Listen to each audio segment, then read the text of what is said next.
The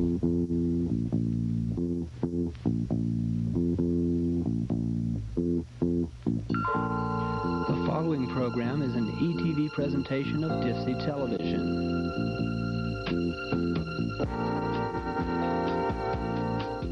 Produced in cooperation with the Department of Civil Engineering at the United States Air Force Academy.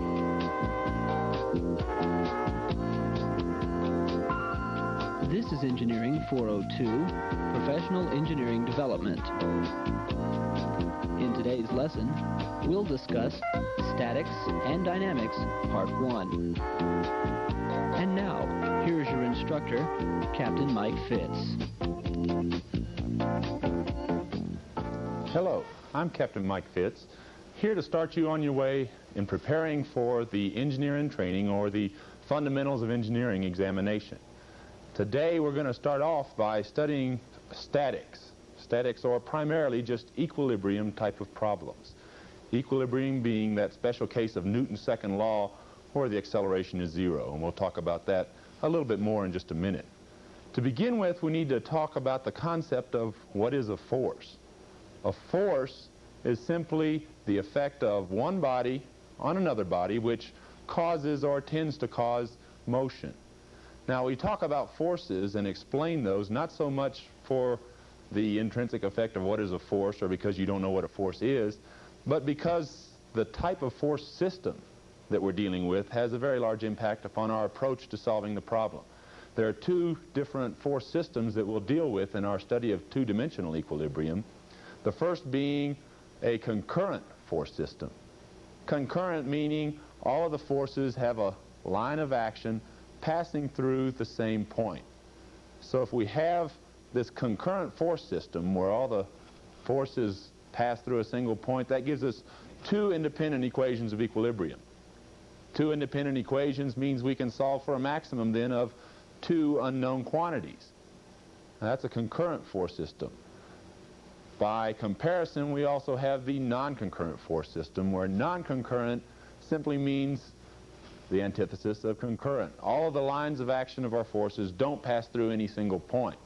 Now, if we have one of these non-concurrent force systems, then that means we have three independent equations of equilibrium that we can deal with. Three independent equations means now we can solve for three unknown quantities or unknown forces.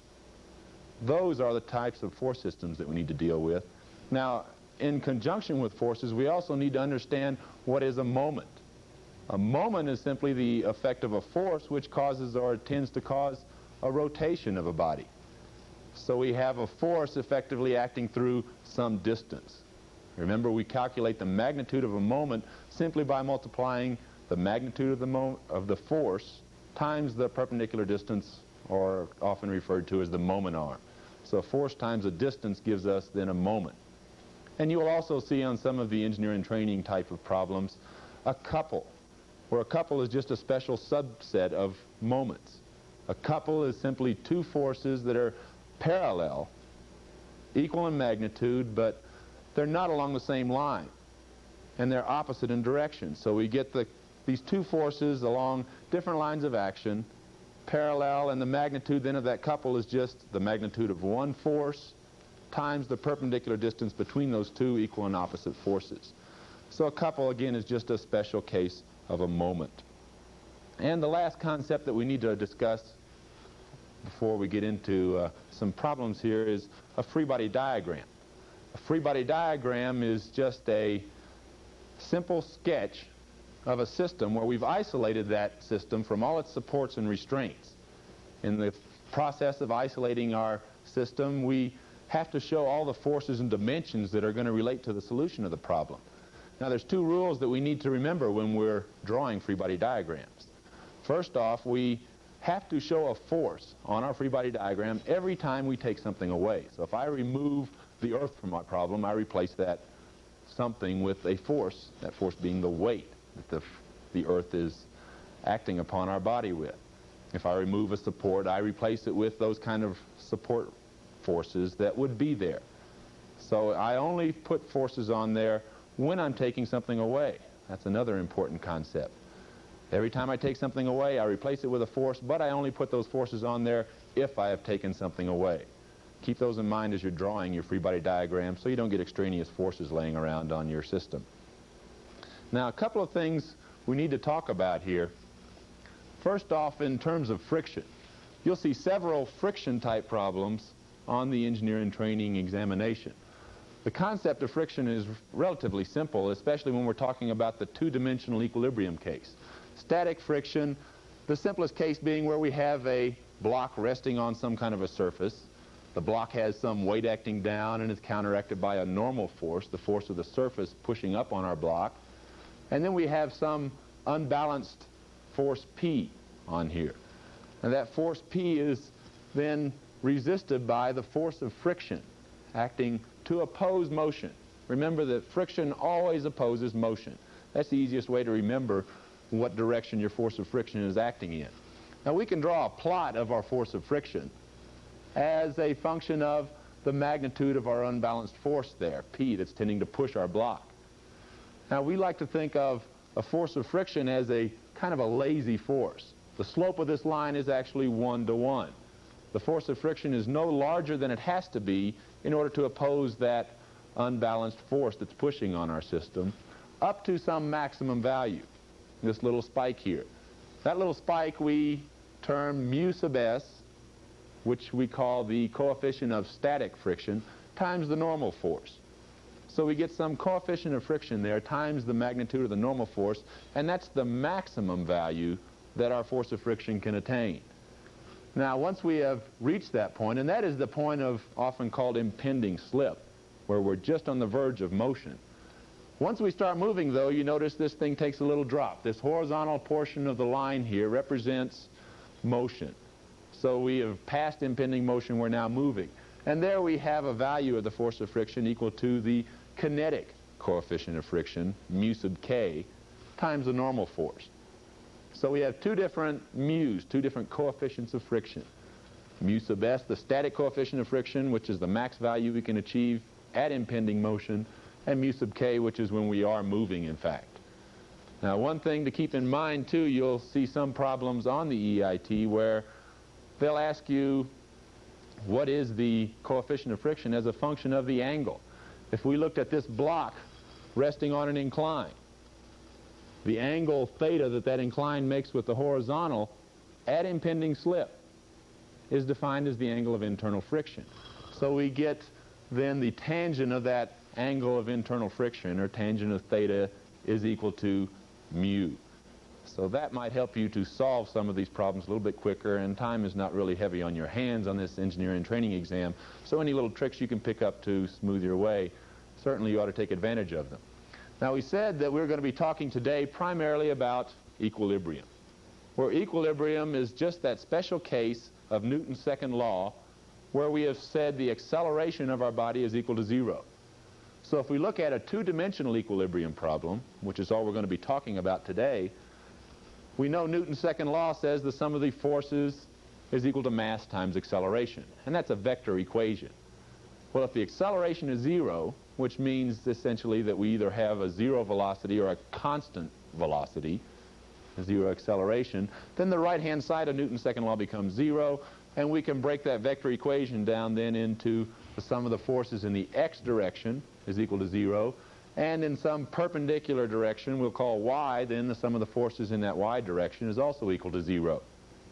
And our third equation of equilibrium says that we can sum moments about any point if the body's in equilibrium. You can sum moments about New Jersey if you want to, and that still has to equal 0. Again, that's for a body in equilibrium. Now, those are the fundamental concepts. We also need to talk for just a minute about our units. You'll see, unfortunately, problems on the engineering training exam that deal in both of the traditional English system and in the new SI or the international system, often referred to simply as the metric system of units. So you need to be familiar with the units that you're going to have to deal with in both cases. Our summary says that first, in terms of a force in the international system or the metric system is in units of a Newton, whereas in the traditional English system we usually think of forces in terms of pounds. Newton, what's the magnitude of a Newton? Many people don't have a feel for that. A Newton is about 1/4 of a pound, Or one trick to remember it is to think of it as about the weight of a small or medium apple, about 1/4 of a pound. Good old Sir Isaac. And then our units of mass in the international system are kilograms. So kilograms in the international system correlates or equates to slugs in the English system. Slugs are units of mass. And then we have to worry about couples or moments. A couple is just force times distance, where distance in the international system is usually in meters. So a Newton times a meter is our units of a moment in the international system. And in the traditional English system, we have pounds times feet. Again, force times distance. So be aware of those two different systems of units. You can't mix and match on those. Now we've discussed enough basic concepts where you should be armed to where you can solve some of the types of problems that you'll see on the engineering training exam. You'll see several statics problems, equilibrium type problems that you'll be able to solve using nothing more than the concepts we've talked about so far. The first example problem that we have up here is a fairly simple one, and fortunately you will see some that are no more difficult than this on the engineering training exam.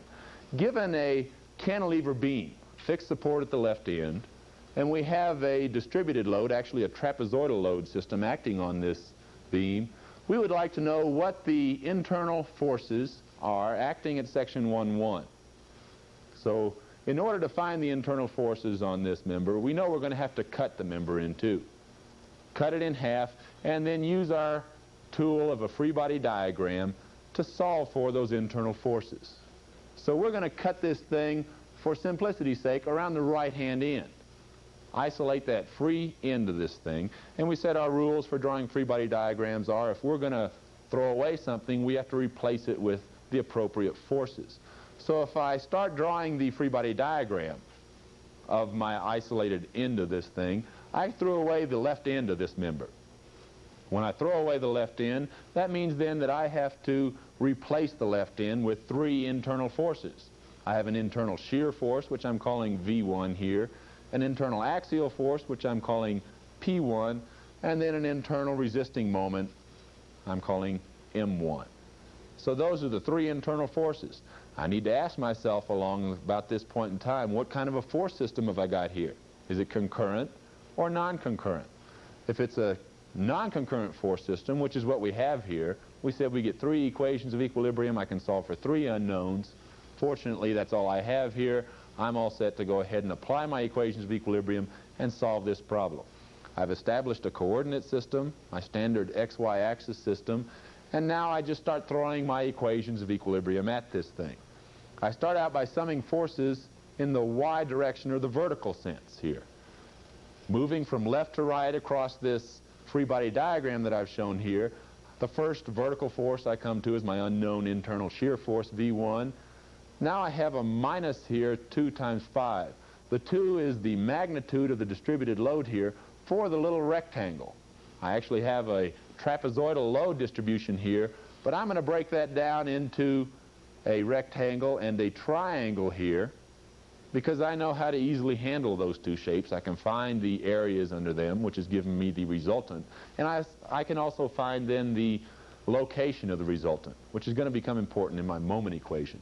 So the area of this rectangle is just 2 kips per foot times 5 feet. There's my 2 times 5. And then the area of the triangle is 1/2 the base times the height. 1/2 of the height then is 1 kip per foot, and the base is 5 feet. So that's the total of all of the forces acting in the vertical sense. I've got one equation, one unknown quantity. I can solve that directly for the internal shear, V1. I can now go down and start using my other equations of equilibrium. If I sum forces in the x direction, the horizontal sense now, working from left to right, I only see one force. That's P1. P1 on the left-hand side, the right side of my equation is still equal to 0. The internal axial force here has to be equal to 0. Fairly simple there. Now I need to apply my summation of moments equation. I can sum moments about any point I want to on there. To make it a little bit easier, it might be nice just to sum moments about the face of the cut there, about point 1. So when I sum moments about point 1 and start working again from left to right across this member, I start out with my unknown internal resisting moment, M1, acting at the left end. That's a positive according to my sign convention. I said counterclockwise was positive, you recall. And then I have a negative moment as a result of the resultant of the rectangular load. The rectangular load magnitude is base times height of the rectangle, that's 2 times 5. And then the location of the centroid there is just the geometric center of the rectangle, 2.5 feet from the cut face there. And then I have a moment due to the triangular load distribution.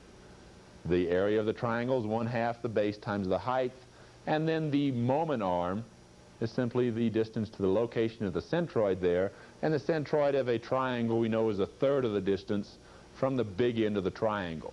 So it's 5 feet total on the base, 1/3 of that is 5/3. There's the moment due to that triangular load distribution. Again, I come up with one equation with one unknown quantity in it, that being my unknown resisting moment. I can solve for that and I get 29.2 foot kips. The moment, it comes out a positive quantity, positive meaning my initial assumption of a direction must have been correct. I assumed counterclockwise, so when I got a positive quantity, that meant my internal resisting moment was in fact a counterclockwise moment. So there's a fairly simple example of how we can apply our equations of equilibrium to solve a problem. Now we will see some that'll cause us to think not so much about our equilibrium concepts, but just what are we being asked to solve for. An example is the second problem here, where we're given a block resting on actually a curved surface. We can think of it as at some instant in time just resting on an incline. And we're told that the angle between this incline, or perpendicular to the incline, and the vertical is 30 degrees. And we know we have a force P, unknown quantity, pushing on this block, and we have a 200-pound force pulling down on that block. And we would like to know, first, what is the required force P to make this block just about to start moving up the incline, or at impending motion up the incline. And secondly, then, what is the minimum force P to keep this thing from starting to slide down the incline? So two separate problems from the same free body diagram. Now, one of the things that we can do here on this free body diagram, and we don't have a complete free body diagram yet, I still need to take away the surface here. When I take away that surface, what do I have to replace it with? Well, I'm told that it's not a smooth surface. I've got some coefficients of friction here, and I can go ahead then and replace this surface first with a normal force. And since it's not a smooth surface, I also need to replace it with a force of friction acting there. The force of friction, I normally want to assume my x direction in the direction of motion. That will make most of your problem solutions easier. You'll have less sign problems there. And we said force of friction always acts to oppose motion. So for the first part, where I'm trying to find out how big P has to be to keep this thing, or to just start it moving up the incline, my force of friction is going to be acting to oppose motion. So now I've got a complete free body diagram here, assuming that this is a massless block. I have a system of forces here. What kind of a system is it? Well, this just happens to be a concurrent force system. We could assume that all these forces pass through the same point. So I now know that I only have two independent equations of equilibrium. I can only solve for a maximum of two unknown quantities with this problem. Now, something else we can do here to help us in our solution to this problem is use this angle to orient our axis system so that we make sure our axis system is in a convenient direction for solving the problem. I know that the angle between a perpendicular to the plane and the vertical is 30 degrees. That means then that this angle must also be 30 degrees, and I can then use some simple trigonometric relationships to say that if this is 30 degrees and my hypotenuse, I'll just assume arbitrarily, is 1, then the opposite over the hypotenuse is the sine of the angle, and the adjacent over the hypotenuse is the cosine of the angle. And on the x-axis, it's a perpendicular line. It means it must have the negative inverse slope, so the horizontal side there will be cosine and the vertical side will be sine. In effect, what we're saying is there's our 30-degree angle on the x-axis. Now I can use those slope triangles to then help me find the components of forces that just don't happen to be conveniently lined up with my axis system. So I've got a free body diagram, I've got an axis system, some convenient directions selected. Now it's time to start using my equations of equilibrium to solve this problem. I started out by summing forces in the x direction. If I sum forces in the x direction, all I need to do now is look at my coordinate system and find all those forces on my free body diagram that act in either the positive or the negative x direction. And I find out, we said force of friction opposes motion. According to my sign convention, the force of friction is a negative quantity. I also have a component of the weight. The weight here is a vertical force, but since I've got an inclined axis system, there's a component of the weight acting in the x direction.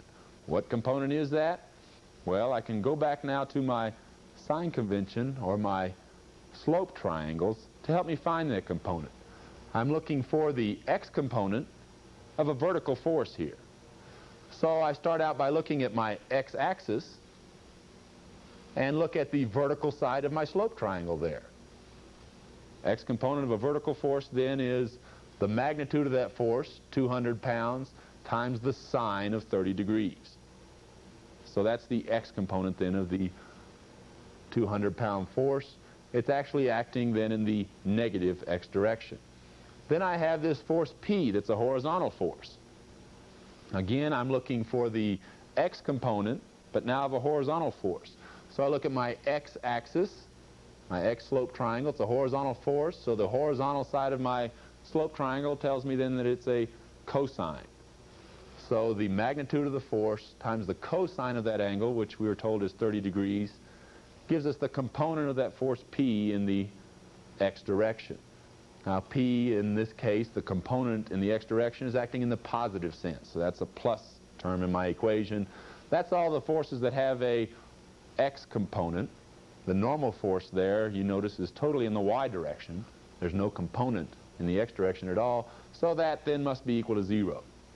Now I know I can find these trig functions in my calculator, slide rule, or whatever. I can break this down into the force of friction being just the coefficient of friction times the normal force. And in this problem I've given a static and a kinetic coefficient of friction. You have to know that the impending motion case gives us the fact that we're going to have to use the static coefficient of friction. So I got 0.35 times the normal force is equal to minus 100 plus 0.866 p.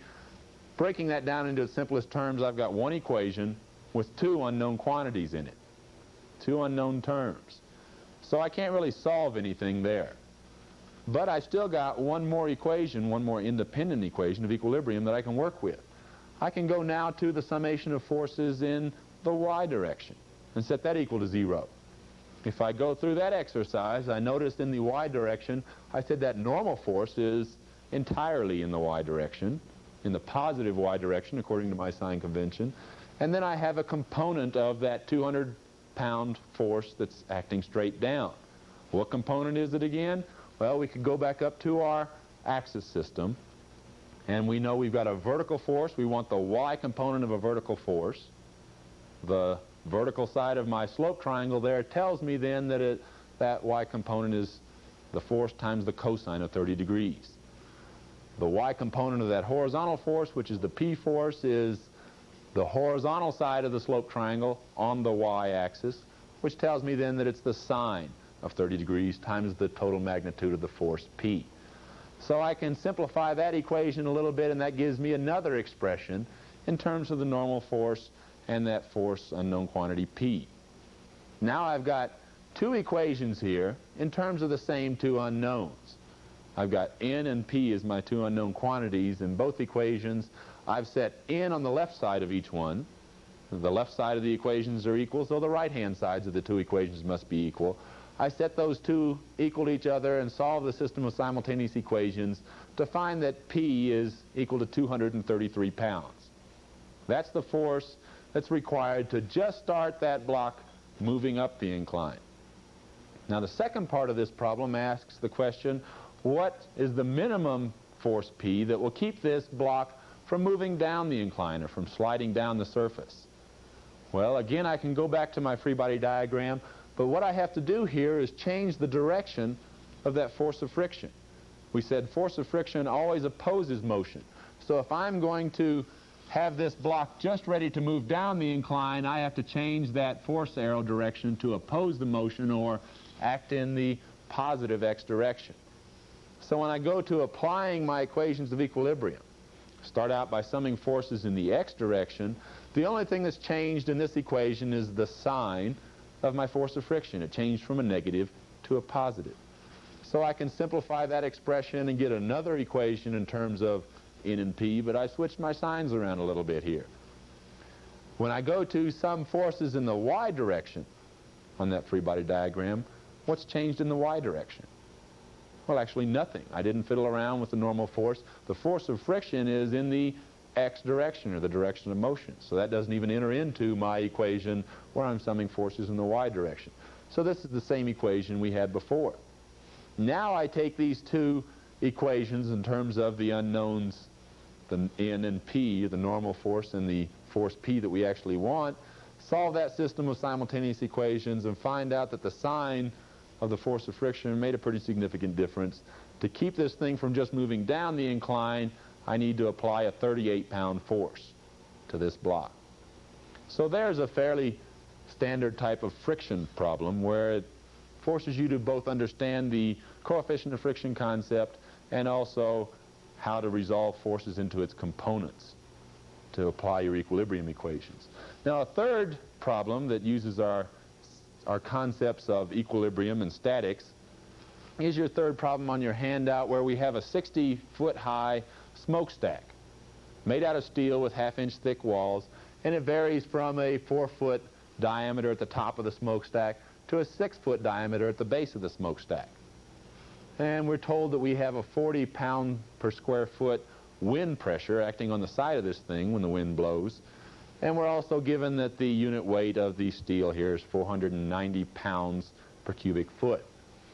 Now, the first thing that I need to solve for is the external forces here. I'm told that it's a fixed support, and that I want to find these support reactions down here.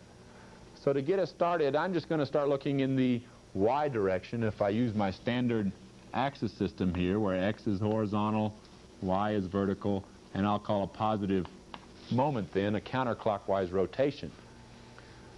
I need to find out, to find the vertical force here first, what is the total volume of steel present here?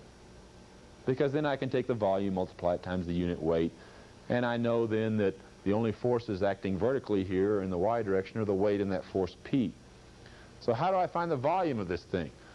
Well, one of the things you're going to find that you need to bring along with you to the engineering training exam is some reference materials, where you can look up some handy equations of areas and volumes and centroids and things of that sort. I'd highly recommend that you start right now by tabbing some reference materials. Look back some of your old textbooks, or borrow some, or check some out from the library or something to take into the exam with you, and know where to look for that stuff so you don't have to waste a lot of time hunting for it.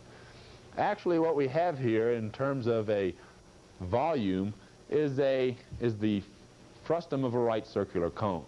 Now, most of us don't carry that equation around with you, so you'd have to look that equation up. The volume of the frustum, or the volume of a cone with a little spike lopped off the top of it, is just 1/3 pi times the height times, actually these are radiuses, radius 1 plus radius 2 plus the product of the two radiuses. So I've got a radius at the top of 2 feet and the radius at the bottom of 3 feet.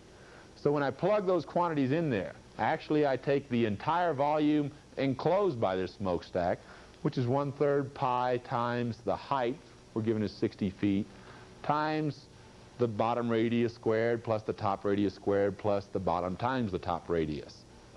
But I also have to subtract out the volume of air inside of this thing. Remember, we've only got 1/2 inch thick walls on this smokestack. So if I change 3 feet minus 1/2 inch, which gives me 2 feet 11.5 inches, change that to a decimal quantity, it comes out to 2.96. So I square that term. 2 feet minus 1/2 inch in decimal quantity is 1.96 squared, and then 2.96 times 1.96 rounds off to 5.80. So now I can take the net result of that volume computation and find out that I have 37.5 cubic feet of steel in this smokestack. Multiplying that 37.5 cubic feet times the unit weight, normally represented as gamma, of our steel of 490 pounds per cubic foot, then gives me the weight of steel present in this smokestack of 18,400 pounds. So now I can apply my equation of equilibrium. Summing forces in the y direction is equal to 0. It's a fairly trivial equation now. The only two forces I have in the vertical direction are the vertical reaction P and the weight, and I'm going to find out that the reaction at the support then, the vertical reaction is 18.4 kips, where kip is just 1,000 pounds. So that takes care of the vertical sense. Now I need to worry about the horizontal force V, or the shear force at the base of this reaction. In order to find that, I'm going to have to find out what the projected area is here, because I've got the wind blowing in a horizontal direction, and that wind's going to blow on the projected area of that surface. So the projected area, really what I have here in 2 dimensions, is a trapezoid. Area of a trapezoid is just 1/2 the sum of the bases times the height. Now you probably don't carry that quantity around in your head either, but you could certainly find it on short notice, I hope. And that gives me then a 300 square foot projected area of this smokestack. So if I sum forces in the x direction on my free body diagram, I have the horizontal force, and that is opposed by the 40 pounds per square foot times the projected area of 300 square feet, or a 12 kip force acting horizontally there. Now the only thing left for me to solve for is the resisting moment at the base of that smokestack. To solve for that resisting moment, I have to break that trapezoid up into some areas where I can find the centroid fairly easily. You could probably find an equation to find the location of the centroid of a trapezoid, but it's easier in most cases just to break it down into simpler shapes. This trapezoid we can break down into 2 triangles, which I call areas 2 here, and 1 rectangle, which I designated as area 1. I can fairly easily find the locations of the centroids there. I call R1, which is the force as a result of those 2 triangles there, or R1, I'm sorry, is the area of the rectangle. The area of the rectangle is just the base, which is 4 feet, times the height, which is 60 feet, times a 40 pound per square foot reaction or horizontal uniform load there. Multiplying those numbers out gives me 9,600 pounds for the reaction 1, and that acts at the centroid of that rectangle, which is 30 feet up from the base. R2 is the reaction as a result of the 2 triangles. Okay, that's where this 2 comes from. I know the area of a triangle is 1/2 the base times the height. The base of each one of those triangles is simply 1 foot. And then I multiply that area times 40 pounds per square foot and get a 2,400 pound force acting horizontally.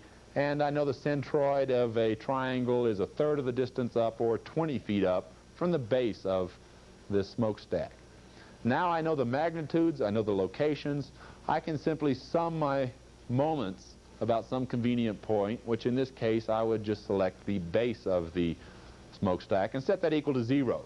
So when I sum moments around the base, I'm going to find that the moment is just equal to that 9,600 pound R1 value times its moment arm of 30 feet, plus the 2,400 pound R2 times its moment arm, which is 20 feet, which gives me 336 foot kips. It comes out a negative quantity actually in this equation, which means my initial assumption of a direction must have been incorrect. I assumed counterclockwise, so that negative then means that this resisting moment must be clockwise. So there are 3 fairly typical problems, the type of problems that you might expect to encounter on the engineering training exam, and the type of problems that you can solve using nothing more than the basic concepts of equilibrium. Now we need to move along to another field of equilibrium, one that pertains most particularly to the civil engineer, that being the study of trusses. Trusses is another type of equilibrium problem where we the key to solving truss problems is really in the types of cuts that we use and the free body diagrams that we select. The fundamental concepts or the assumptions that you need to recall in dealing with trusses: first, we assume that all of our members on a truss are straight members. We have nothing more than straight members, and they're all pinned at each end.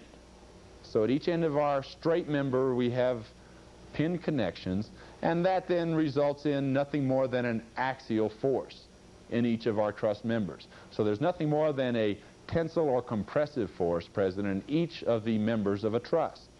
And the final assumption that we need to remember is where we apply those loads to our trusses.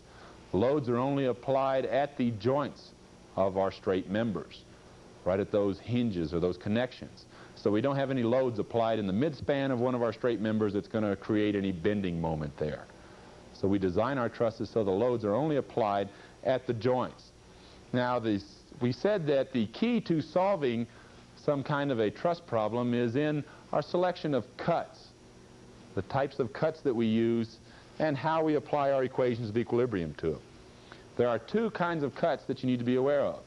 First, our joint cut. A joint cut is simply the isolation of a single joint on our truss body. So if I were to take this joint on my body and isolate it from all its surroundings, I would then cut each member. I know in each member there's nothing more than an axial force present. That would be an example of a joint cut. Now notice when I make this joint cut, what kind of a force system have I wound up with? All of my forces pass through that joint, so I've got a concurrent force system. And recall back in our initial discussion on equilibrium, we said a concurrent force system only allows us to solve for a maximum of 2 unknown quantities. So in order to solve for anything using this joint cut, I would have to know one of those 3 bar forces. Another example of a joint cut might be isolating that joint. Now, if I know those external reactions, I have cut only 2 unknown quantities there. I could solve for both of those internal bar forces using a joint cut. The second type of cut that we need to be familiar with is the section cut, where we're cutting through usually more than 2 members. Actually, it's always more than 2 members. And we then wind up with a non-concurrent force system. Notice here I have 3 unknown bar forces, but they don't all intersect at the same point.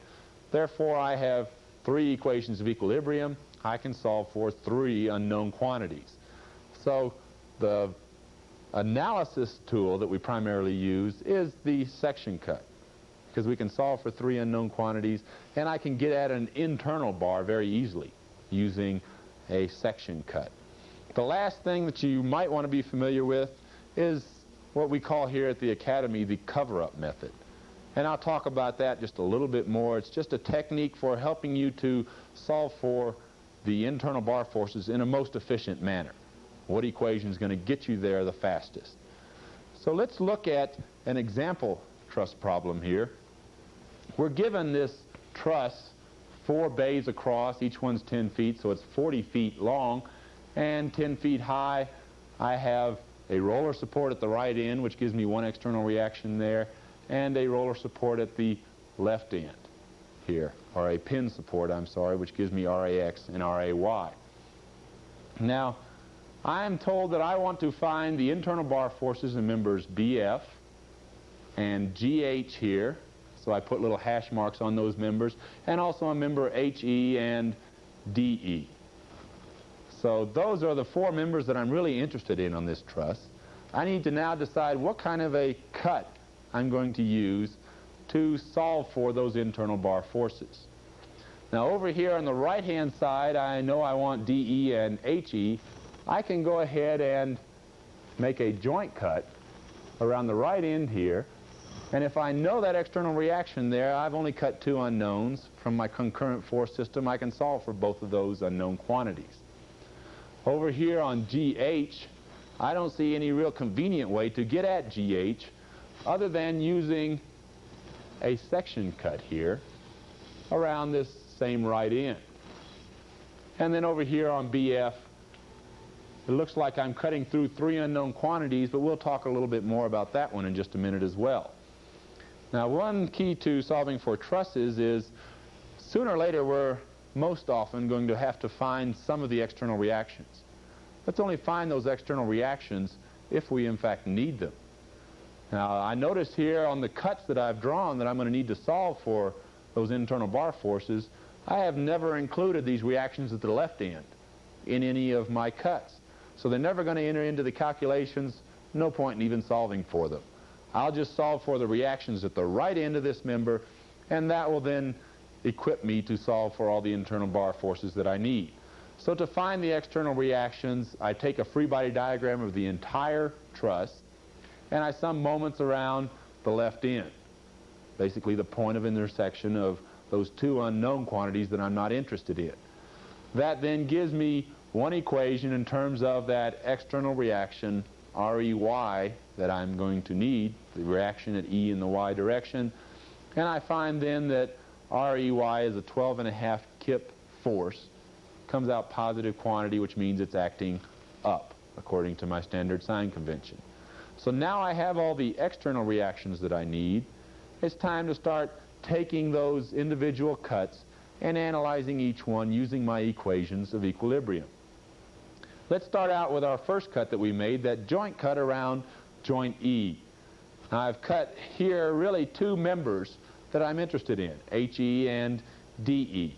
I've got a known external reaction, a concurrent force system, but I've only got 2 unknowns, so I'm in pretty good shape. Start out by solving for HE. If I sum forces in the Y direction on this free body diagram, I have a positive vertical component of my force HE. I know it's a 1-to-1 slope, which gives me 1 over the square root of 2 as the vertical component, times that force plus the vertical external reaction. Remember, I cut this thing, I throw away everything that's outside of my circle, and what's inside of my circle then I have to consider. One equation, one unknown. In this case, HE is going to come out a negative quantity. Now, my sign convention, when I am solving these truss-type problems, I always want to assume tension initially. Assume that this thing is initially in tension, and then if I get a negative answer, that then means that it's compression. So if I follow through with that sign convention, positive and negative is always going to make sense to me. So I always assume that these bars are in tension, and then that negative quantity signifies to me that it's a 17.7 kip compressive force in that member HE. Now, the thing to remember, if I were to go back now and solve for DE, I've already found HE, but it's a compressive force. It's actually acting in the other direction. So if I'm going to solve for DE, I need to either change the sign or change the direction on my free body diagram of that force. Well, let's go on now to our section cut and see if we could solve for this bar force GH. Remember, everything inside of my cut becomes my free body diagram. Everything outside of it I toss away. When I cut through these 3 bars, I get those 3 internal bar forces, but that's okay. I know all these external reactions, and I've only got 3 unknown quantities. I've got 3 equations of equilibrium, so I could solve for all 3 of those if I needed to. But it just so happens in this case that I'm only interested in member GH. So what's the use in solving for all 3 of them? Well, that's where what we call the cover-up method comes into play. The cadets affectionately call it sometimes the gorilla method. What we do is take our hand and cover up the unknown bar force that we're interested in. In this case, I cover up GH and look at the remaining unknown quantities on my free body diagram.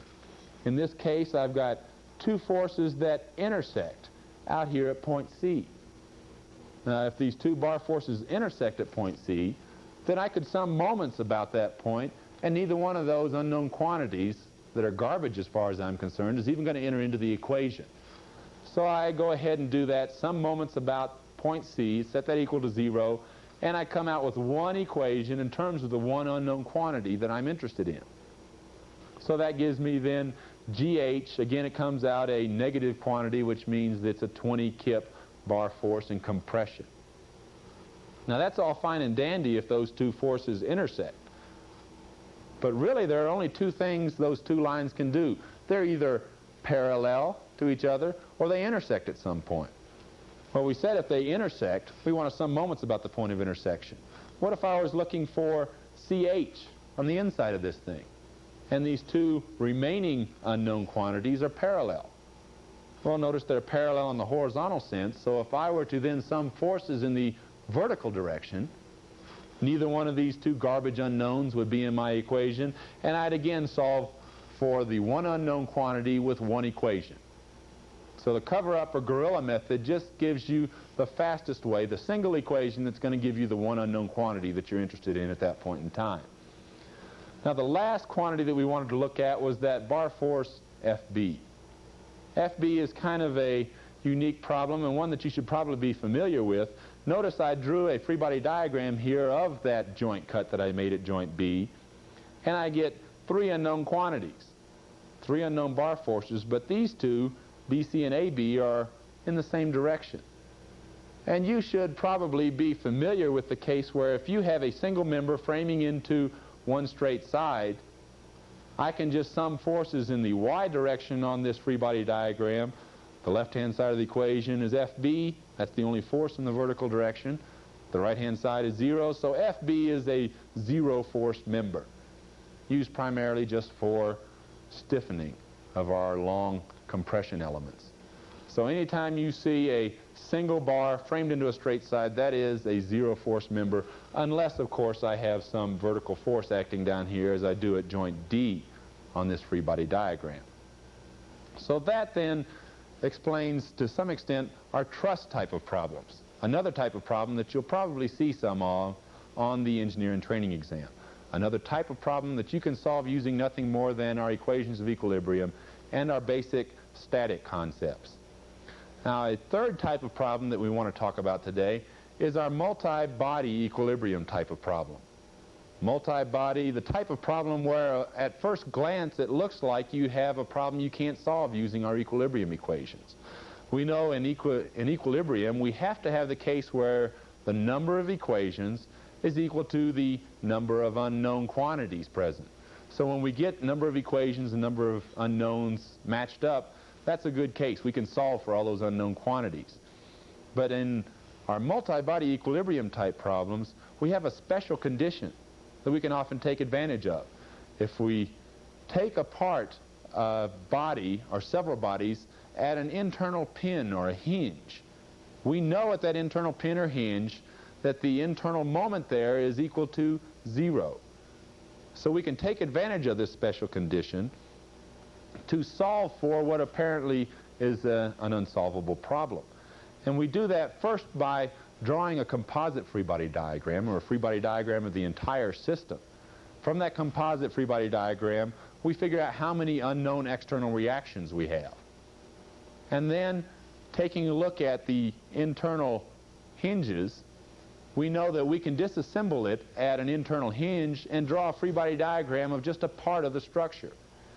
And if we draw that free body diagram of part of the structure, what we're really doing is gaining an additional equation of equilibrium for each internal hinge that we have. So if I have 4 unknown external reactions, but I have 1 internal hinge, it's actually determinate. If I have 5 external reactions but 2 internal hinges, it's still a determinate structure. Let's look at an example problem of a multi-body equilibrium type of a problem. Again, one that you may very well see on the engineering training exam. We have here 2 bodies, body AB and body BC, connected by a hinge. Now we have external pin supports at both A and at point C over here. So when I draw my free body diagram of the entire structure, I call that free body diagram 1 here, just for bookkeeping purposes. Then I have what appears to be 4 unknown quantities. 4 unknown quantities, even though it is a non-concurrent force system, I know that that still only gives me 3 equations of equilibrium. But I see this internal hinge here, and I know an internal hinge gives me 1 additional equation of equilibrium. So I can dismantle this thing then at the hinge and solve for all 4 of those unknown quantities. Now I draw this free body diagram. Also I want to break that distributed load down into a resultant, which is just the 3 kips per foot times the length of member BC, which is 50 feet, and that gives me 150 kips there. And I know that in order to take advantage of this internal hinge, somewhere along the line I've got to dismantle this thing at point B there, or at that internal hinge. So I started out by drawing a free body diagram of member AB here. I know I've got pins at both ends, which means I've got a horizontal and a vertical reaction at both ends of this thing. Well, but I don't have any transverse loads on this thing. This member, AB, is actually what we call a structural strut. Pinned at both ends, no lateral loads applied to it, so that then is almost identical to an internal member on a truss problem, where there's nothing really present there beyond an axial force in the member. So anytime you see a member that's pinned at both ends with no lateral loads on it, if it's a straight member, the load is an axial force there. So I can take this free body diagram, calling it free body diagram 2, and reduce it down to 2 reactions and nothing more than an axial force in a known direction. So that structural strut concept helps to simplify this problem, in that now I've taken those 4 unknown quantities and reduced it down really to 1. But even so, that doesn't help me to solve for any external reactions just yet. I have to go over here to a free body diagram of member BC. BC being the only member that has any forces applied to it. So I'm going to have to use this free body diagram, and I know I have 2 external pin reactions at the right support here. I've got that 1 RB, that's just the axial force in the other member there, and I've got the 150 kip applied force there. So there's my 3rd free body diagram. I'm going to start with that one. Apply my equations of equilibrium to free body diagram 3. Now I want to sum moments about here a point of intersection of 2 unknowns. I got 3 unknown quantities, a non-concurrent force system. I can solve for all 3 unknowns, but how do I get to one of them, which is one equation?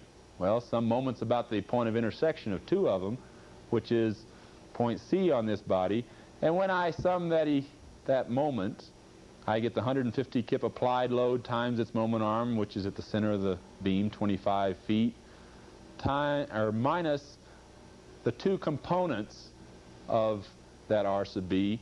This is in fact the horizontal component, 1 over the square root of 2 times that reaction times the moment arm of 30 feet, and the vertical reaction is 1 over the square root of 2 times R sub B times a 40-foot moment arm.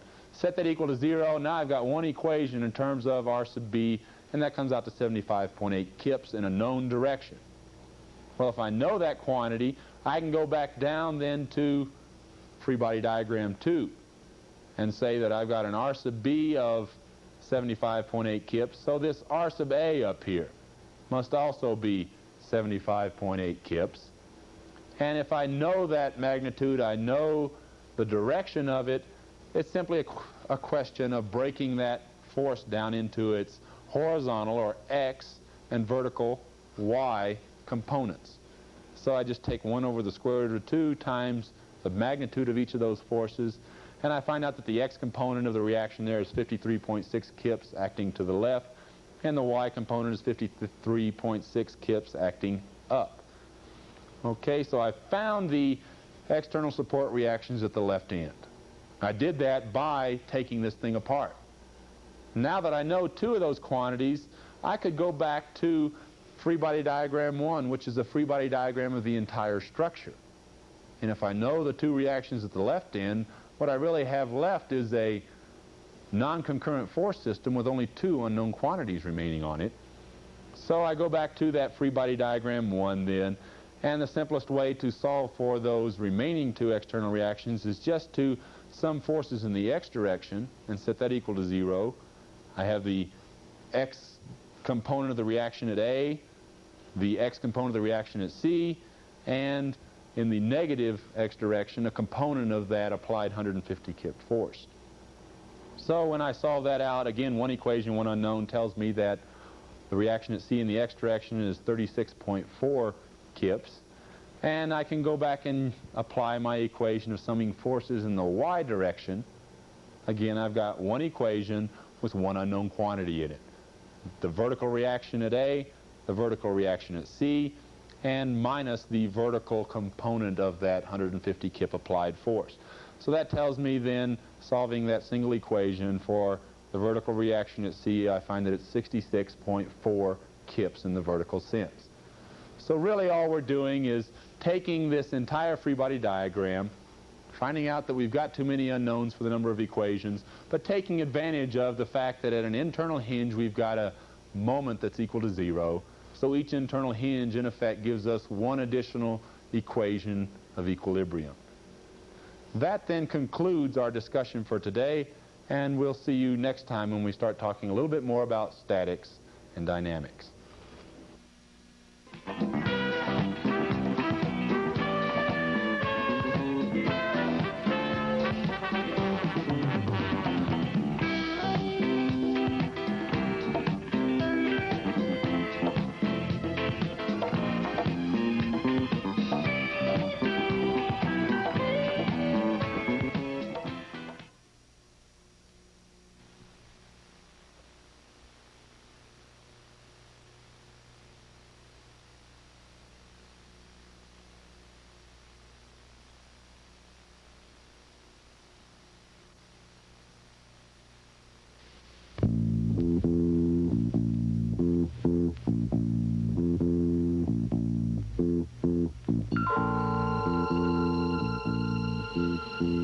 The following program is an ETV presentation of Dipsy Television. Produced in cooperation with the Department of Civil Engineering at the United States Air Force Academy. This is Engineering 402, Professional Engineering Development. In today's lesson, we'll discuss Statics and Dynamics, Lesson 2. And now, here are your instructors, Captain Mike Fitz and Captain Stan Rader. Hello, welcome to Lesson 2. In Lesson 2 in Statics and Dynamics, we want to discuss, first of all, three-dimensional equilibrium problems, and then Captain Fitz will come on and he will discuss centroids and finding moments of inertia.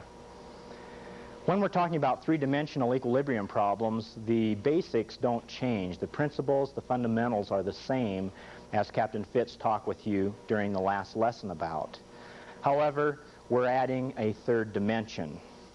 So when we're talking about three-dimensional equilibrium, when you have a concurrent force system, you'll remember that in a concurrent force system, you have all the forces passing through the same point, or the lines of action of the forces pass through the same point. In three-dimensional equilibrium, that leaves you with three equilibrium equations. First, you have summing forces in the x direction, summing forces in the y direction, and finally, you have summing forces in the z direction. Now, with non-concurrent force systems, systems in which all the lines of action of the forces do not pass through the same point, you add three additional equations. You have summing forces in the x direction as well as summing moments in the x plane. Summing forces in the y as well as summing forces in the y plane, and summing forces in the z direction as well as summing moments in the z direction.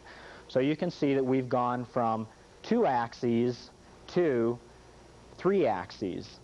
And in this particular case, we've used the standard right-hand axis rule of plus x going to the right, plus y vertically, and z is coming out of the board toward you. We have certain vectors that we associate with each of the x, y, and z axes. For example, the I vector is normally and associated with the x-axis. The j is associated with the y-axis, and the k is associated with the z-axis. These vectors are called unit vectors, or sometimes they're called base vectors.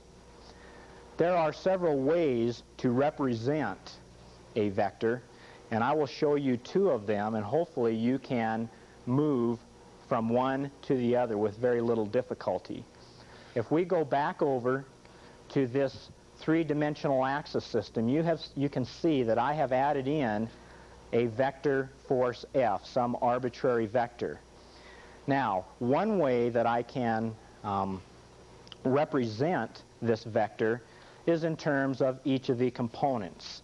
I could represent this vector F in terms of the f sub x, the x component, times the I vector, plus the y component, and plus the z component, where in each case, in this case, f sub x is simply equal to f times the cosine of the angle, and if we go back over here, the angle between the force F that you're interested in and the x-axis. That is theta sub x.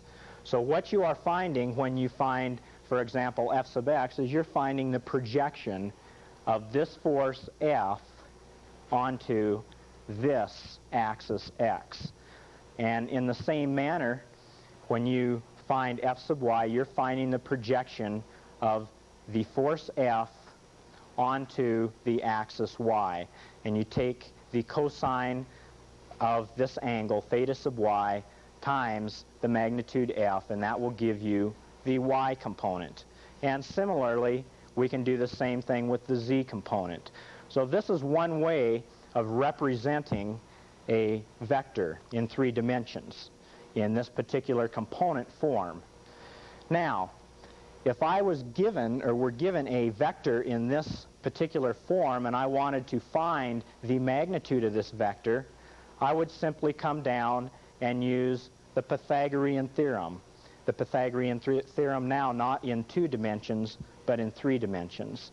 So I have the magnitude of f is simply equal to the square root of the x component squared plus the y component squared plus the z component squared. That will give me the magnitude of f.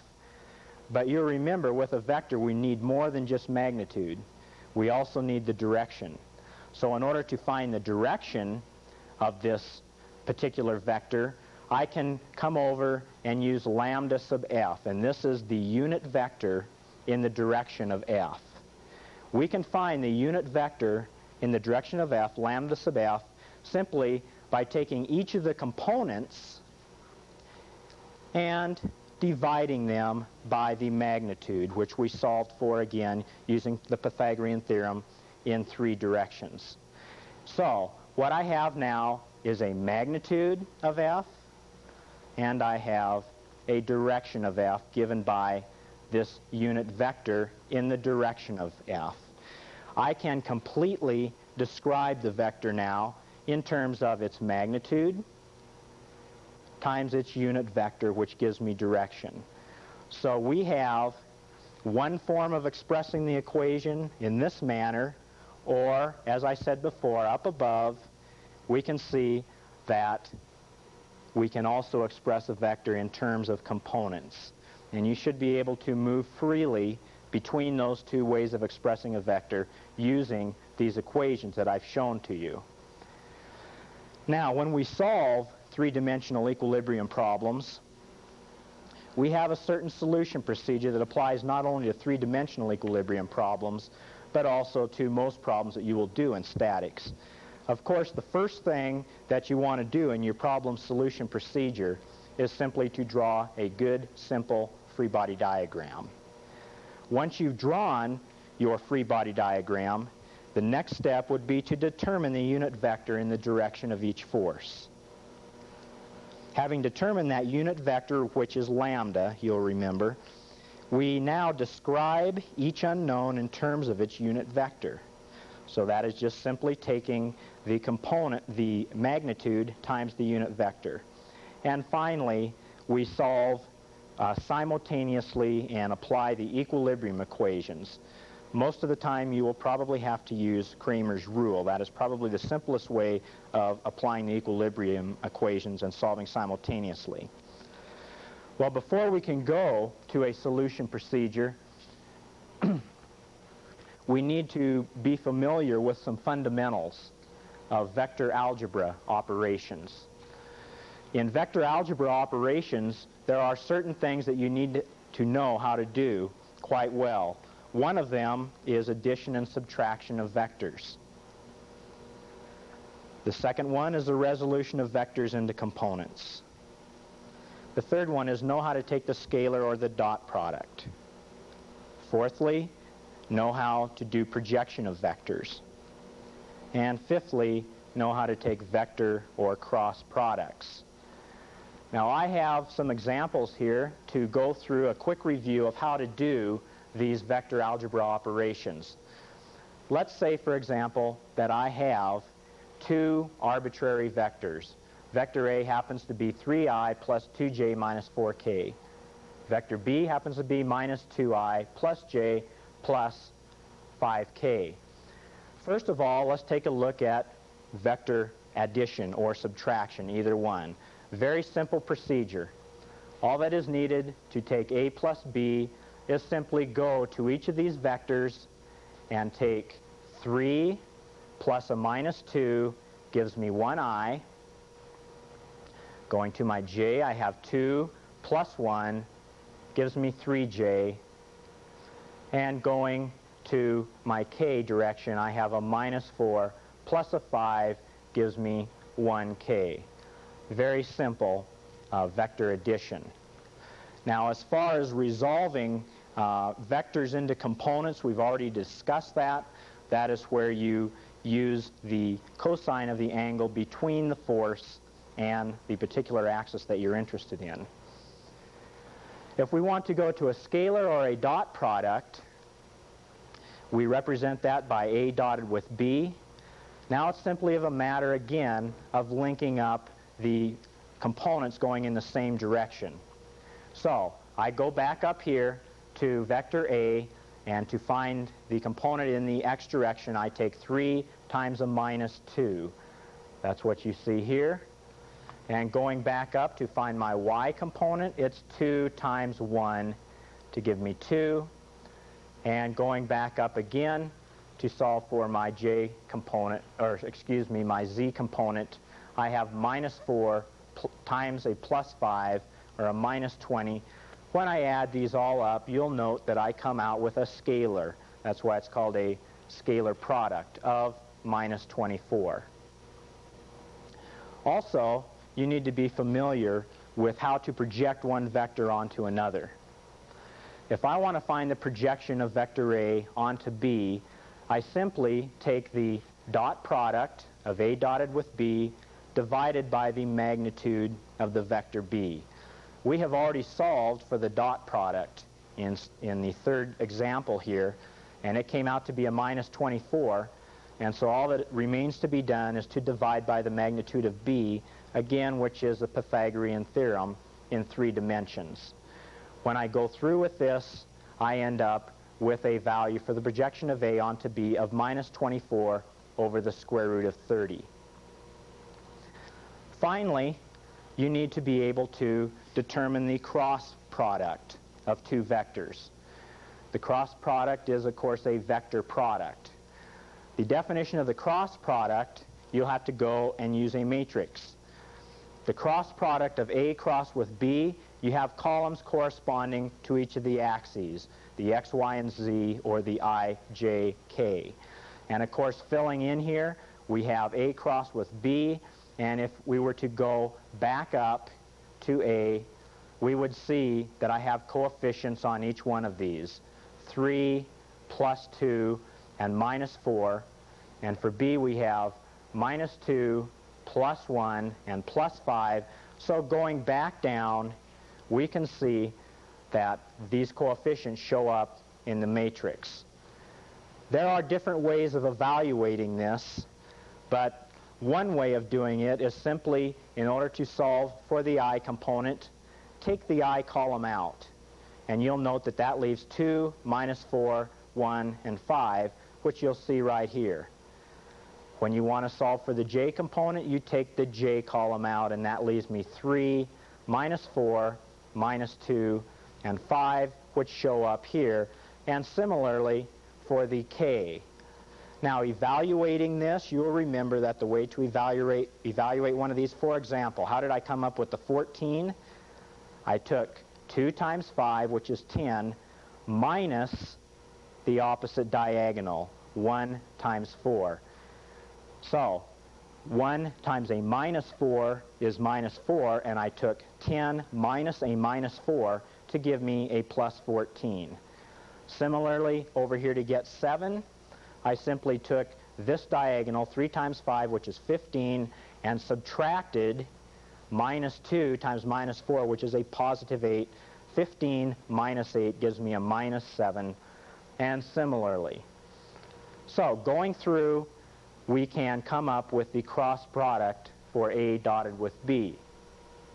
I think at this point that'd be good for us to go on and take a look at an example problem of how to do three-dimensional equilibrium problems. In three-dimensional equilibrium problems, you'll remember before that we went through the solution procedure that should be used in solving for three-dimensional equilibrium problems. We will look at this example problem and go step by step right through that procedure. So let's take a look at this particular problem. You'll remember that the first thing that we had to do was draw a free body diagram. With our free body diagram, of course, I don't want to forget the weight of this slab acting down, and I have these cables coming out, 3 different cables coming out from corner points. Notice where I put my axis system. You must select your own axis system.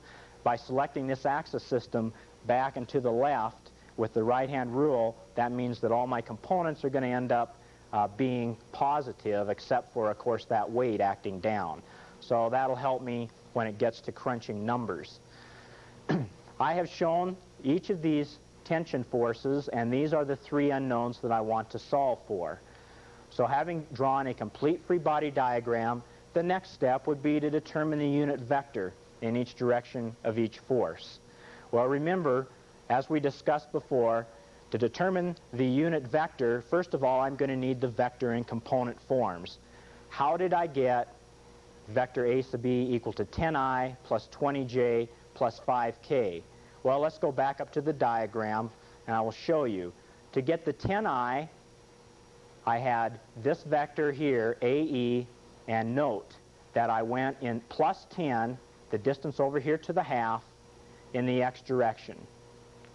Additionally, this vector goes plus 20 in the y direction, as you will see the plus 20 right here, and in the z direction we came out of the board 5 feet.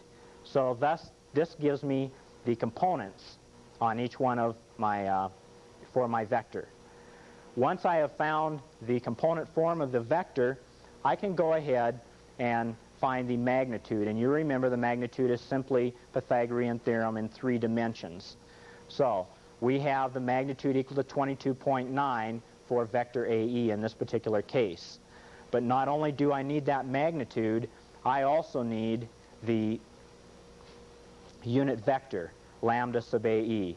The unit vector being, again, the vector AE divided by the magnitude AE.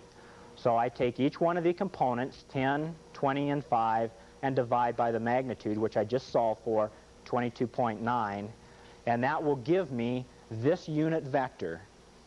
This is a vector of unit length that acts in the direction of the vector AE, 0.437i plus 0.873j plus 2.18k. In a similar manner, I need to go through and solve for the unit vectors of each of the other forces. Each of those other forces, well, I have dE that I need to solve for. Using a similar procedure from before, I can go through, find the components of dE, find the magnitude of dE, and divide the components by the magnitude, and I come up with a unit vector that gives me the direction of dE. Similarly, same procedure for the vector f sub fe. Going through, I find the components, I find the magnitude, and dividing each of the components by the magnitude comes up with a unit vector. Now you'll remember that our next step was describing each unknown in terms of its unit vector. So in order to describe each unknown in terms of its unit vector, we remember that the magnitude of AE is equal to the vector AE itself is equal to the magnitude of AE times the unit vector. We'll choose that particular mode of expression. When I do that, if I take the unknown t sub ae times my unit vector, I'll just take t sub ae times each component, and you can see that I have described each unknown in terms of its unit vector. T sub ae is an unknown, t sub de is an unknown, and t sub fe is an unknown. Now, what I will do next is apply the equilibrium equations. But remember, we have to apply the equilibrium equations in particular directions. So what I will do is apply the equilibrium equation first in the x direction, which means I will be taking this component, all the I components. So for t sub ae, it's 0.437 times I. For t sub de, it's minus 0.437 times I, and it's 0 for f sub e. So these are the components that will show up in my x direction equation. Now in the y direction, don't forget that weight. Note, the weight has no component vertically, or excuse me, no component horizontally either in the x or y direction, but it does have a component in the vertical direction or in the y direction. So that's step 3. I said we had to apply or describe each unknown in terms of its units vector. So let's go on to step 4. And in step 4, we'll need to apply the equilibrium equations. So as I said before, we take just the components in the x direction when we are considering the summation of forces in the x direction equation. Summing forces in the x direction, as I mentioned before, I got these components by taking each of the I components. Summing forces in the y direction, and I end up doing the same thing, taking each of the I components from the previous equations. And note, I move that minus 2,000 for the weight over to the other side of the equal sign, so it became plus. And then summing forces in the z direction, we end up with a similar expression. Now what we're going to do is go ahead and solve simultaneously. And I will choose to use Kramer's rule. You could use the substitution method or whatever you're most comfortable with. Now also, if you have a calculator that will solve simultaneous equations, that's the easy way. But that is based on a state-by-state ruling, so we're not sure in what state you would be taking the exam, and you would need to check with your respective state board to see if those type of calculators were available. Anyway, if they're not available, let's go ahead and see how we do Kramer's rule. Kramer's rule simply says to solve this system of equations here simultaneously, I go, first of all, I want to, up above here in the numerator, let's solve for t sub ae. To solve for t sub ae, I simply remove the t sub ae column. And what do I replace it with? I replace it with the column over here on the right side. So you can see 0 plus 2,000, 0, I have replaced this t sub ae column here in this matrix. And everything else remains a 7. This minus 0.437, 0.873, and 0.281, of course, here. And then we have our z direction also, 0, 0.971, and 0.243. So that is how we set up the numerator. The denominator is simply everything on the left side of the equal sign. We have 0.437, 0.873, and 0.218 in our first column, and going on across our respective columns for t sub de and t sub fe. Well, how do I evaluate it? One method of evaluating is to go ahead and take each of these columns. And I will take this column and move it over here. So I have 0, 2,000, and 0. Again, I've taken this column and moved it to here. And I will take the middle column and move it over here. Minus 0.437, minus 0.873, and 0.218. And this again I have taken over here. Now that I have this set up, it is simply a matter of multiplying the diagonals. In other words, I multiply 0 times 0.873 times minus 2.43, and I add that to this diagonal, and I add that to this diagonal, and then you'll remember I have to also go back and subtract the diagonals here. So I subtract out this diagonal, subtract out this diagonal, and subtract out this diagonal. This is what has been shown right down here. If we move back and forth here, you'll see that we can see where these numbers came from. The first diagonal was 0 because I had this 0 term in it. The second diagonal was also 0 because of this 0 term, and the third diagonal was 0 because of this 0 term here. Excuse me, because of this 0 term here. So I simply subtract out then the diagonals going from lower left to upper right. And again, I had a 0 here, but lo and behold, I finally came up with a number 212.4 when I multiply this final diagonal here. Doing the same thing in the same manner, we would go in the denominator and take this column over, and solve in the same manner as we did before. That is numbers that are shown down here, and now we end up with finally evaluating what the magnitude of T sub AE is, 571 pounds. But you'll remember that we want to know more than just the magnitude. We need to know the direction also. So I will choose to use the form to express this simply, as we discussed before, the magnitude times the unit vector. So I take T sub AE, the magnitude, which is 571, times its unit vector, which we solved for previously. It'd be good for you to go ahead and work through solving for each of these other unknowns also, to see if you can use Kramer's rule to solve simultaneously. If we do, we end up finding each of the tensions in those cables expressed using a magnitude times a unit vector. This concludes the portion on three-dimensional equilibrium. To continue our Statics and Dynamics Lesson 2, Captain Mike Fitz will come on and talk to you about centroids and moments of inertia. Hello again.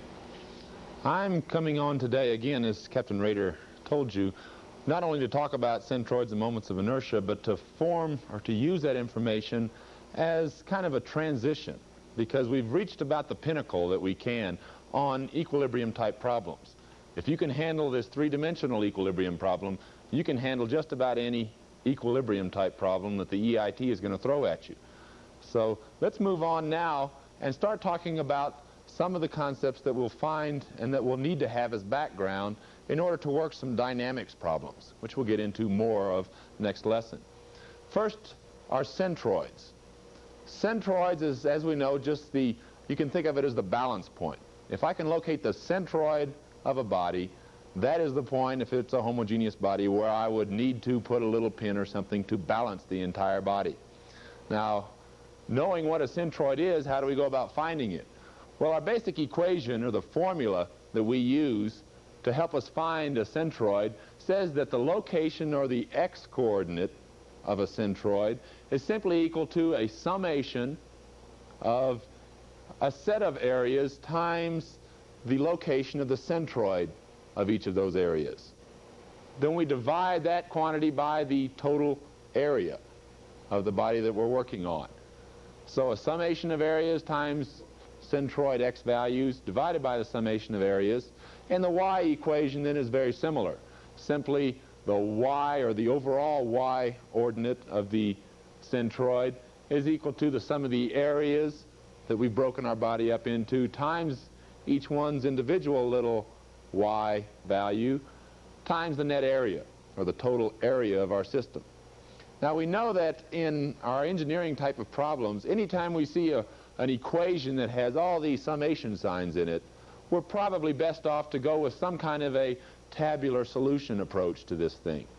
Tabular meaning just putting it into a table, and that helps us then to do a little better job of bookkeeping, so we can keep track of where our numbers came from and where they're going as we go through the process of solving our problem.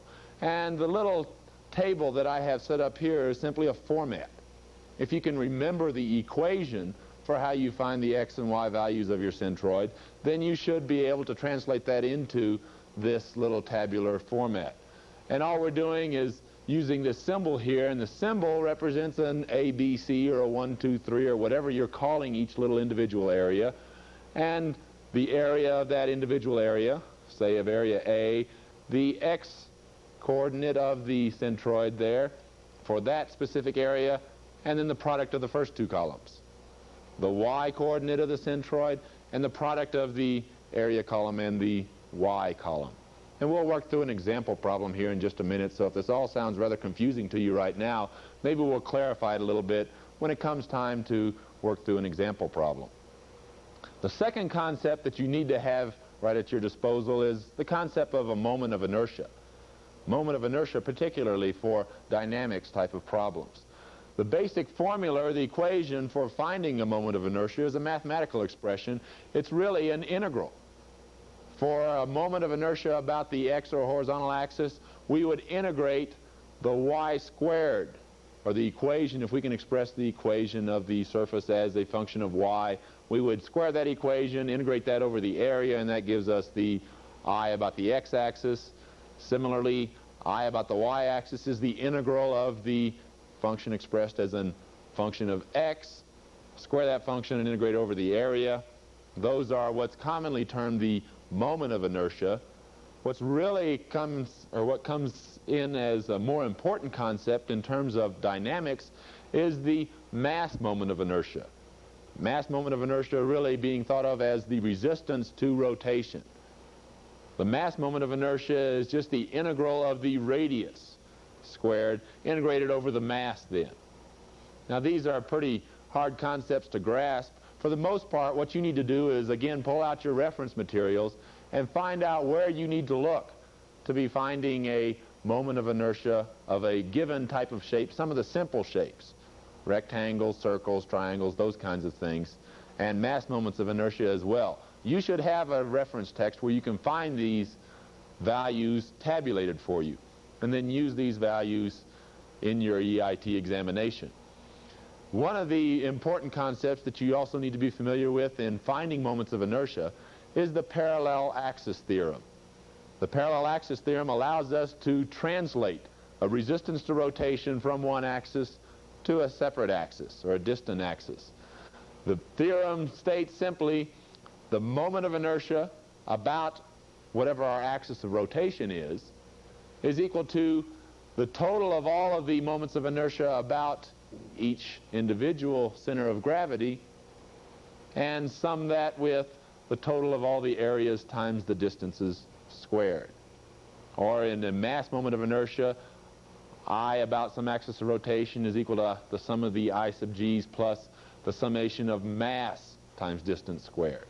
The same basic equation, the same concept, but two different applications, the moment of inertia and then the mass moment of inertia. Again, we see an equation there, the parallel axis theorem, that has several summation signs in it. And we know when we have all those summation signs, all those sigmas floating around there, we're best off going to a tabular type of solution approach. Here I have another little table set up, the kind of table that you probably could develop on your own if you just remembered the parallel axis theorem, that equation by itself. Or if you had it where it was easily accessible, you could look up the equation and develop this little table on your own. Again, we're going to sum all the I sub g's, so I'm going to need one column that gives me I sub g's. When I'm through summing up all the little areas that I've broken my body down into, then I'm going to have the total of all the I sub g's. I know I'm going to need a table that gives me the summation of the areas times the distances squared. Well, it probably would help you if you just went ahead and had a column with nothing but the areas, another column with the distances separated out, and then multiply this column times the square of this column. A tabular solution approach to help you through one of these summation type problems. The last concept that goes hand in hand with the moment of inertia that you need to be somewhat familiar with anyway is the radius of gyration. Now, the radius of gyration is nothing more than another technique for expressing a resistance to rotation. So the radius of gyration really represents almost nothing physically. It's kind of a conceptual thing.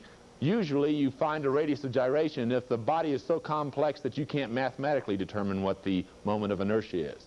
A radius of gyration is usually found experimentally or in the laboratory somewhere. The formula, or actually the definition of a radius of gyration, and K is the symbol most often used for a radius of gyration, not R. K is a radius of gyration, and it's defined as just the square root of the moment of inertia divided by the area. Now, if we were talking about a mass moment of inertia, then the K, or the radius of gyration, would simply be the mass moment of inertia divided by the mass. So that is the radius of gyration. If you're given a radius of gyration, that then frees you from having to solve for a moment of inertia. Those are the concepts that we need to talk about here. Let's go ahead and see if we can apply some of these concepts to a couple of example problems to help reinforce our application of these. Your first example problem, we have a rather complex shape here. Looks like the surface of a wing with a hole removed from it. And we want to know where is the centroid of this area. Now, we have a rather complex shape. The easiest thing to do is to break this complex shape down into a set of areas that we know how to handle, a set of simple areas. So what I've done here is taking this wing plan form and divided it up into this area A. Area A I'm calling the triangle here. Area B is then the little rectangle left over on the left-hand side. And area C is the hole, the circular area missing out of my wing surface. So C is actually a negative area. Now I know I'm going to need to apply my equations to be able to solve for the location of the centroid here. But in order to apply those equations, I need to establish somewhere along the line a coordinate system. In my example problem here, I have set up X as the bottom or the inside edge of the wing and Y as a vertical line passing through the center of the area C there. So that then defines my coordinate system. I'm going to express all my X and Y values with respect to that coordinate system. I know the diameter of the circle is 2 inches. The center of the circle is 3 inches above my x-axis, and I'm given the base and the height of the other surfaces that I need here. So knowing those quantities, then I need to go ahead and apply my definitions or my formulas that will give me the centroids of this area. And the best way to do that is, again, with a tabular solution approach. I've set up my table down here where I have defined each of those symbols. Remember, I had 3 symbols, A, B, and C. I broke this complex shape down into 3 simple areas. I'm going to, I know, eventually need the total area, so I'm going to need to find the area of each one of those shapes. I know that I'm going to need a column that sums up the total area of each little symbol times the x coordinate of its centroid, and a column that gives me the product of each area times its y coordinate of centroid. So let's go through each of these little areas now and see where these numbers that I have in my table came from. For area A, which is the triangle, I know the area of a triangle is simply 1/2 the base times the height. The base of my triangle A is 6 inches. The height of my triangle A is 6 inches. So 1/2 of 6 times 6 gives me 18 square inches. The x value of my triangle, we went over last time, the fact that the centroid of a triangle is 1/3 of the distance from the big end of the triangle. So as I go from my coordinate to the centroid of my area A, it's 1/3 of the base, or 2 inches. So when I multiply the product of the first 2 columns there, 2 times 8, I get 36 inches cubed now for this column. Again, I need to find the y coordinate of the centroid. This happens to be in an isosceles triangle. It's also 2 inches above the ordinate there, or the origin.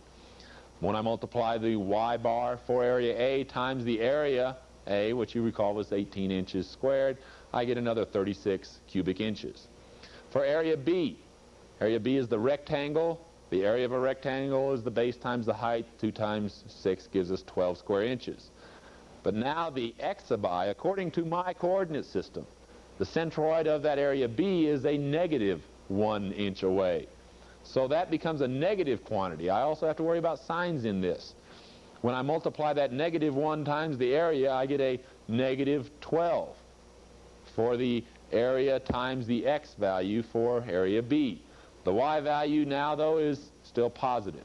It's in the positive y sense. 3 inches times the area of area B, which is 12 square inches, gives me 36 there as well.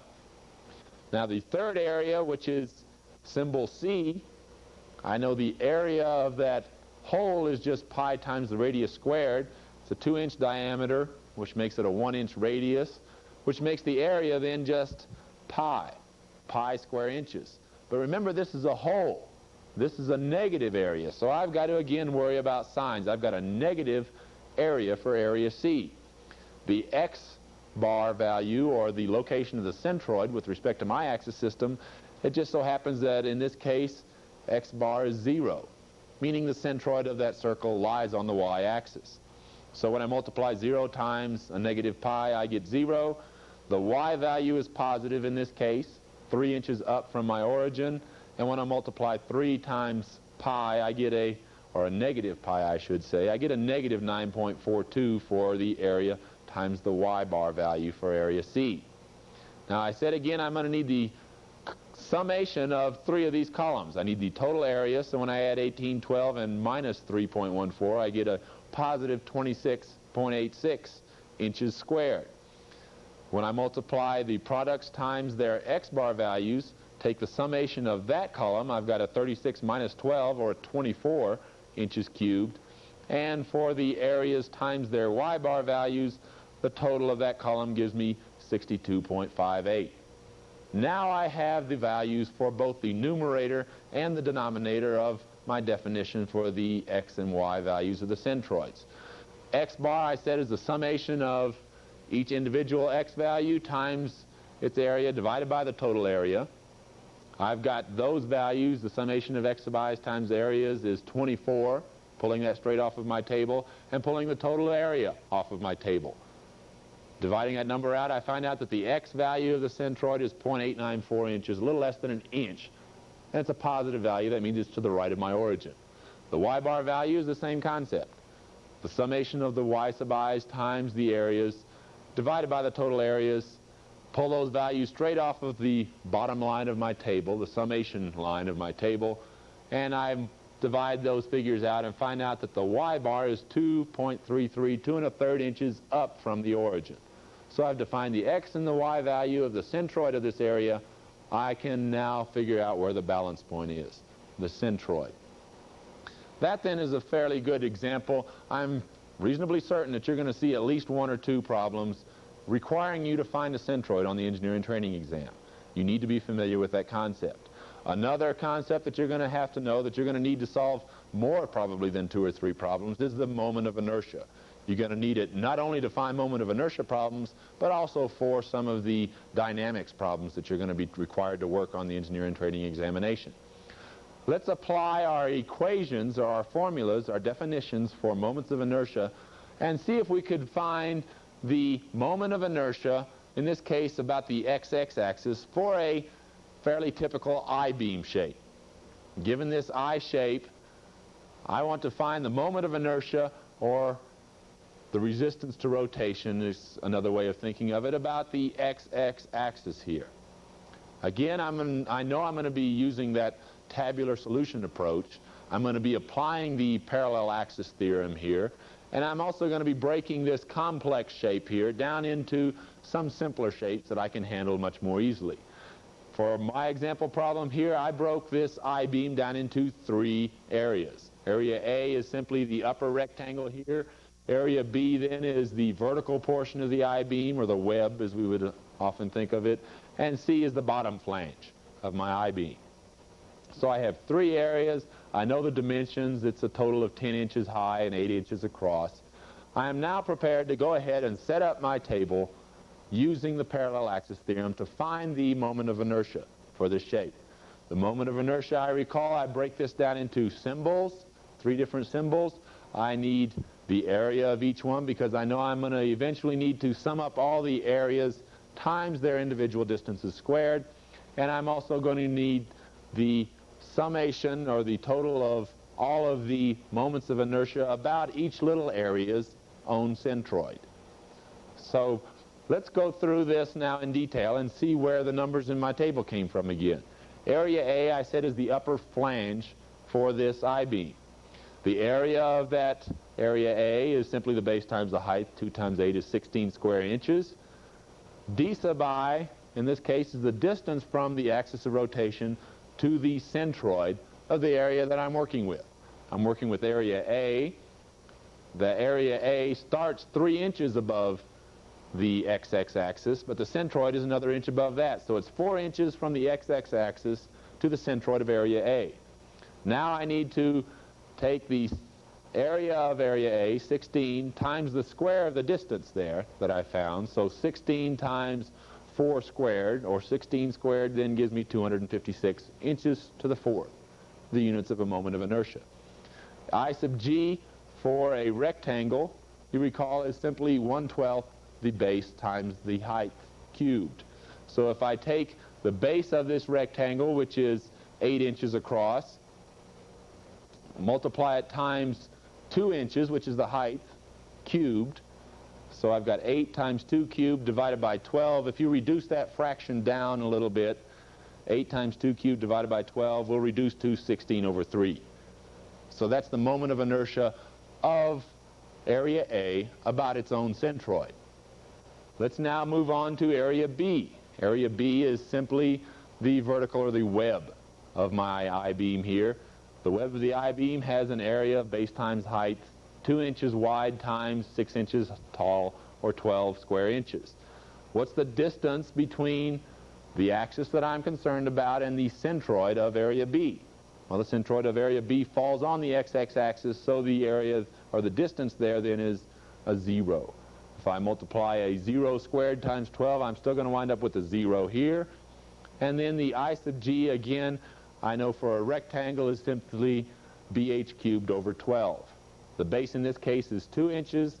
The height is 6 inches. So I've got 2 times 6 cubed divided by 12. And if I reduce that down, that comes out to a 36 inches to the fourth, I sub g for area B. For area C, I again know that, or I should know in this case, that area C is the same distance, it's the same shape as area A. If I'm at all concerned about it, I might want to work through the numbers again, but you'll notice that area C is simply a mirror image of area A. The same distance, the same shape away from my axis of rotation. So now I'm going to be applying my equation, my parallel axis theorem. I know that my parallel axis theorem, I about some axis here, in this case the x-x axis, is equal to the sum of all of the moments of inertia about each area's centroid, plus the sum of the areas times their individual distances squared. That means the sum of the I sub g's is the sum of my last column on my table. The sum of the areas times distances squared is the sum of my next to last column on my tabular solution approach. So I substitute those values, 46.7 for the sum of the I sub g's and 512 for the sum of the areas times the distances, into my parallel axis theorem equation, and that then gives me the I for this I-beam about an axis through its own centroid of 558.7 inches to the fourth. Now, I don't want to confuse the issue here any more than I have to, but something you might want to try on your own. I'm not going to work through this for you, but if I were to consider this not as an I-beam, but as a box, nothing more than one large rectangle with 2 negative areas that I could subtract out of my shape. I could work this same problem, and if you work it correctly, you should come out with then the same answer, 558.7 inches to the fourth. What you'll be doing is taking 1/12 the base times the height cubed of the entire area there, so it'll be 1/12 of 8 times 10 cubed, and you'll be subtracting out 2 rectangles that fall on the centroid there. So your distance for each of those 3 areas will be 0, and again, once you subtract the moments of inertia of these two areas, the negative areas there, you should come out with the same quantity. That then concludes our discussion of centroids and moments of inertia. We're now through with statics. Next lesson we'll be talking about an introduction to dynamics.